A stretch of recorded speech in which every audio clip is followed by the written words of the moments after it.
Hello viewers, আসসালামু আলাইকুম। BCP আমাদের মাথার উপরে কাঁঠাল ভেঙে খাচ্ছে। আপনারা কি সেটা ধরতে পারছেন না বুঝতে পারছেন? যদি বুঝতে না পারেন দৌড় মেরে চলে যান। রুবেল ভাই আছে, ঠিক আছে, পেস বোলার। তার ফেসবুক পেজে যে দেখবেন সে যা লেখছে না, সে লেখাগুলো দেখলে বুঝতে পারবেন যে সালাউদ্দিন সে তার অ্যাসিস্ট্যান্ট কোচের জায়গায় সে সেই জায়গায় বহাল রয়েছে, কিন্তু শুধু আশরাফুল্লাহ ব্যাটিং কোচ হিসেবে আশরাফুল্লাহ বাইরে জয়েন্ট দিয়েছে। এসে বিসিবির এই হার, আমাদের সমালোচনা, এত হারার পর এত হোয়াইট আস পরে এইটুকু আছে বিসিবির সিদ্ধান্ত, ঠিক আছে। আর রাজ্জাকরে মনে করেন যে পরিচালক হিসাবে নিয়ে চলে আসে, ঠিক আছে। এসছে বিসিবির চাল। কি হয়েছে? সালাউদ্দিনের জায়গায় সালাউদ্দিন রয়েছে। আপনারা একটা জিনিস ভুলে যাবেন না ভাই, যদি আপনি একটা চাকরি করেন 2012 সালে বা 11 সালে, সে সময় সালাউদ্দিন বিসিবিতে মনে করেন যে সেই সময় কোচ হিসেবে ছিল, ঠিক আছে। তো সেই জায়গাতে তারে বের করে দেওয়া হয়েছিল, রাইট? আপনার মনে আছে সবারই। কিন্তু একটা সাধারণত একটা উদাহরণ দিয়ে দিবে, আপনি একটা চাকরি করেন, যে চাকরিতে আপনার বের করে দেওয়া হয়েছে, করার পরে সেই চাকরিতে যদি আপনি ফিরে আসেন তো সেই কোম্পানিতে, তাহলে আপনার মন মানসিকতা কিরকম হবে? আপনি তো প্রতিশোধ নেওয়ার লাগে আসবেন, রাইট? প্রতিশোধ নেওয়ার জন্যই তো বিসিবিতে আবার ঢুকছেন। বিসিবিতে আইসে তার ক্ষমতা, তার পাওয়ার, তার সবকিছু এখন সে সেইভাবে বহাল রেখে দেখাচ্ছে, ঠিক আছে। নাই আজকেরা আমাদের মনে করে যে আমিনুল ইসলাম বুলবুল স্যার, সে মনে করেন বিসিবির প্রেসিডেন্ট, ওকে, নো প্রবলেম। তারে মনে করেন যে এত বড় দল যে জায়গা ফ্লপ হয়ে গেছে, ঠিক আছে, খারাপ পারফর্ম করেছে, সেই জায়গায় সেই কোর্স প্যানেল কিভাবে বহাল থাকে এটা আমার মাথায় ধরে না, ঠিক আছে। সাধারণত আপনারা ফুটবল খেলা তো সবাই ফলো করেন, ক্রিকেটও সবাই ফলো করেন, ঠিক আছে। যে জায়গায় গাম্ভীর মতো কোচ রে ইন্ডিয়া পাত্তা দেয় না, তারে পাগল বানায় ফেলাচ্ছে বর্তমানে, ঠিক আছে। এর আগে দ্রাবিড মানে T20 চ্যাম্পিয়ন করাছে, তারে আউট করে দিছে। এত বড় বড় কোচ রয়েছে, ঠিক আছে। ইন্ডিয়ার কথা বাদ দিই, পাকিস্তানের কথা বাদ দিই, ইংল্যান্ডের কথা সব বাদ দিই, আপনি ফুটবল ফলো করেন।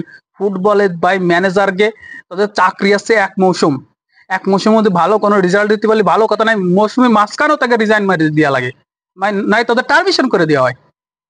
আর আমাদের বিসিবিতে এই যে খিরে ভাই কি দেখাইছে সালাউদ্দিন, আল্লাহ জানে, ঠিক আছে। কোন কি কার কাছে রয়ে গেছে আমি বুঝতে পারতেছি না, সে তার জায়গায় বহল রয়েছে। তাহলে আমাদের মাথায় কাঁঠাল ভেঙে খাওয়ার কি দরকার আছে? আমরা যে তা আন্দোলন, এত সমালোচনা, আমাদের ক্রিকেট নিয়ে প্লেয়ারদের গালিগালাজ করা, এগুলো করে আমাদের কি লাভ আছে? আর সামনে যে আয়ারল্যান্ডের সাথে টেস্ট আসতেছে, টেস্টের নামগুলো দেখেন, T20 প্লেয়ার গুলোর নাম, ওই জাকির আবার খেলবে, আমার কথা লিখে রাখেন, ওই শামীম আবার খেলবে, ঠিক আছে। ওই তহিদ হৃদয় আবার খেলবে, আবার টিভি হবে। আপনারা যে মুসাদ্দেকের কথা বলতেছেন, তারপরে হচ্ছে সাব্বিরির কথা বলতেছেন, এই যে আফিবির কথা বলতেছেন, এগুলো কাউরে খেলাবে না। এরা কেউ দলে চান্স পায় না। এই প্ল্যান নিয়ে আমার কথা লেখা রাখেন, এই প্ল্যান নিয়ে তারা আবার ওয়ার্ল্ড কাপে যাবে। T20 ওয়ার্ল্ড কাপ ফেব্রুয়ারি মাসে, ফেব্রুয়ারিতে তারা আবার চলে যাবে, ঠিক আছে।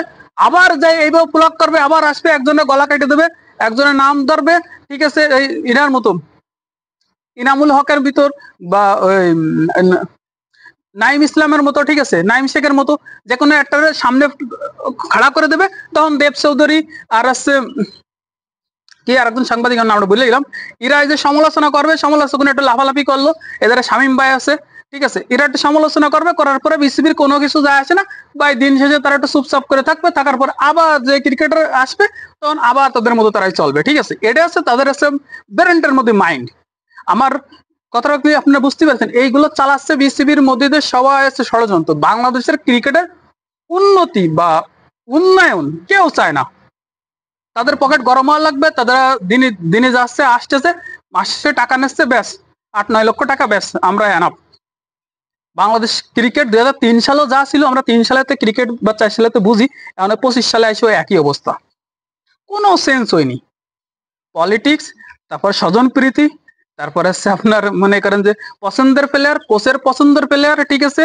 এইগুলো করতে করতে বাংলাদেশ ক্রিকেট আজকের একদম মাটির তলে মিশে গেছে।